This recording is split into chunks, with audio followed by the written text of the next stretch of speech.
Hey, Kenny here. Wanted to do a quick tutorial on something I'm working on with a private lesson student, and that is forward poise. Rather than neutral backwards, but thinking about forward poise, therefore forward momentum, applicable to side passes, whether that's a free turn down the leader's right side or an under and pass by. So I'm going to be mimicking those arms as I dance the follower's part. So I'm thinking rock, step, push, da, da, da, da, triple step, boom, boom, push.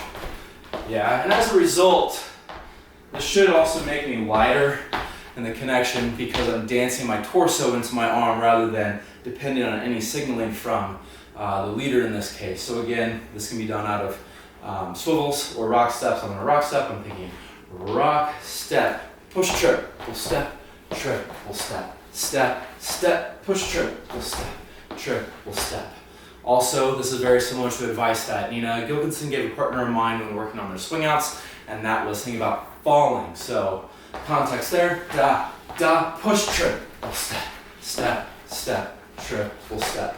Caveat that she mentioned is she can't do this with all her leaders because not all of them are prepared to catch, and at least prepared meaning it's not their style to perhaps be cognizant, or again, it's just not something they do. So she also kind of feels out her partner and then chooses what sort of dynamics to lay on top of her basics like that. So again, da, da, push, fall, boom, boom, boom, boom, boom. And of course you can be a little bit more, well, I will say less cautious if you're dancing with a partner, but please give them a heads up. Also support Echoes of Sophiatown Project. You can find them on Bandcamp, and then I believe also via the Cape Town Swing website. Thank you.